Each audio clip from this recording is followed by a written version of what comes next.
that. All right.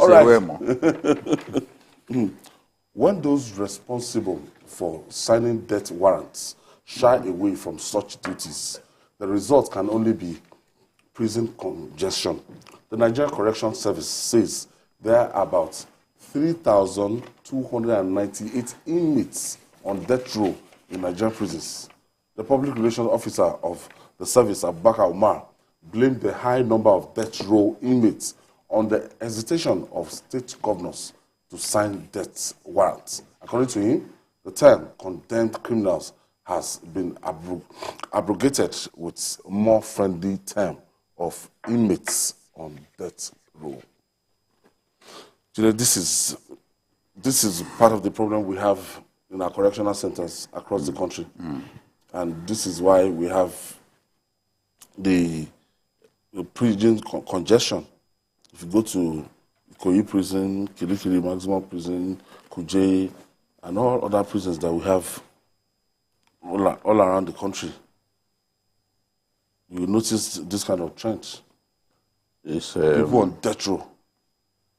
Even those who are not on death row, there are so many of them who are in prison without trial. They've been there for years. I think I've told the story of how Beko saved some inmates when he was in prison in Katsina. You know, during after the so-called coup trial, they had to jail him, jail Kunle Ajibade and the rest of them. So he was in Katsina prison, and I went there to do a story and to see him. Every time they wanted to take those guys to prison for their case to be heard, either the Black Maria would not be in good condition, or any other vehicle that could be used to take them from that prison to court so that their case could be heard. Minor cases, so people will be in prison for years. So when Beko heard that this was what was happening, which was their fate, prisoners get the opportunity to interface with all those big-time detainees at that time. Adeniji Adele, in fact, was teaching prisoners how to make soaps in Kaduna prison. He was teaching them a lot of things, as a trained chemist. He taught them how to make soaps and all that. And many of them... Yes. And sometimes they will bring... his people will bring cow to be slaughtered. The prisoners liked the time that Adeniji Adele was in prison with them, because even their welfare improved a little bit. Now, Beko stepped in and got these people to be taken to court and bail straight. Got bail. So you now imagine for how long they had been there because of one problem or another. Oh, today the Black Maria is not working, they can't take them to prison, that case will not be called. So many. Now, in our country, out of 740, out of 74,059 inmates, 51,541 are awaiting trial. That's huge. 51,541 are awaiting trial. They say Nigeria is the 27th country in the world with the highest number of prisoners globally. China has the highest, and it's understandable with its population. It has the highest prisoners at 1.690 million prisoners. Almost 1.7 million prisoners. Then America follows closely with 1.675 million. And Brazil has 835,643. But I can tell you that if they are to use a percentage, looking at the number of inmates against the number of awaiting trial. Awaiting trial inmates. They might get up to 40%. Nigeria will most likely be the highest. Because I don't know where a system like this is allowed to persist. Whereby you just keep people in prison. Sometimes it's when these chief judges go to prison, use the prerogative of mercy, allow some of them to go. Because or governors. for flimsy, some of them, like when we had that illegal law, environmental sanitation law in Lagos, where every Saturday you must stay in your house, clean everywhere. Yes. Before some people went to court and they declared it illegal, Lagos lost the appeal, and after they lost the appeal, they refused to go further. Since that time, Instead, they just kept quiet. They didn't explain anything to anyone. But that's the death of that. Yes. Sometimes last Saturday of the month. It pays to test our laws sometimes. You just took that step that somebody took and Lagos could not continue. So now, out of this, more than 2,000 are waiting, are condemned to death. Increasingly, governors are refusing to sign death. What do you think is responsible for that trend? In my view, it's just pure cowardice. It's pure cowardice. A governor who is a politician can sponsor people to go and kill someone. It keeps happening. Politicians will get their talks to go and kill political enemy, but they can't sign death warrant. They will say, we don't know. I don't know. Maybe they didn't even get the case right. Maybe the judiciary did not get the case right and all that. Framed. I don't want anybody's blood to be on my neck.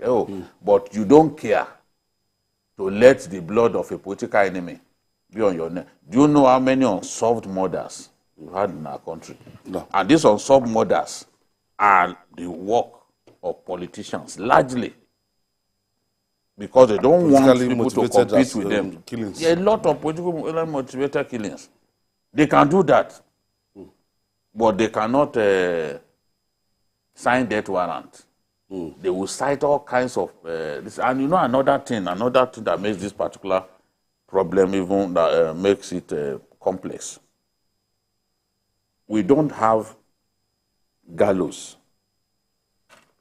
We don't even have hangmen in all the prisons. So you can actually, somebody can be condemned to death in Lagos because they don't have the facility to put the person to death in the state. They have to take him to another state, maybe Plateau, for example, to take his life. Now, the governor of that state has to sign. So even if this one has signed, you understand, the governor of the state that where the prison is, where the hangman's nose is too has to sign. In some cases, warrants. It is at that point that the whole exercise stops. Because if that governor fails to sign, then that person will just be in prison. They won't take his life. If we want to remove death penalty totally from our laws, let's agree that, okay, like the South Africans, whatever offense you commit, is life imprisonment. If that is what we want, we should do it. We can't keep having this kind of situation where people are sentenced to death, but our governors will refuse to sign. I think Oshomole was the last person to sign. And it was in 2016 that we last took that kind of bold decision. Yes. Wale, when you look at the costs of even feeding them, condemned criminals, people that are meant to have left the system, but the government will still continue to harbor them, budget for them, and everything. What will this amount to in the system? I think it's a whole lot of drain on the national economy. If you look at how much the federal government spends on maintaining people that are detained, and also people that are waiting trial, that are over 50,000 in Nigeria, and which is, I think, the highest in Africa. And most of these people that commit these offenses are, just very minor offenses. You can have disagreement between two people. They take you to police station, take you to court, and then before you know it, you are, in prison. And the cost of access to justice. A lot of Nigerians who are poor, before you can get a hire a lawyer to defend you, then the bottlenecks in the judicial administrative system, you go to court today, the next thing your case is adjourned for the next 6 or 7 months. Sometimes for, for 1 year, you are in a case of 2 people that are fighting and just to get justice. And they are kept in detention for a very long time. So I think in dealing with this problem, we need to look at a whole overhaul of the Nigerian judicial system. The judiciary is also part of the problem. People are remanded in prison and they're just forgotten there for so many years. At the end of the day, you may find out that they are innocent. Though Jide spoke about the lack of political will, that is true. But there are also the global movement, against, death sentence. Many African countries have keyed into it: Equatorial Guinea, Zambia, Rwanda, Gabon, Benin Republic, Madagascar.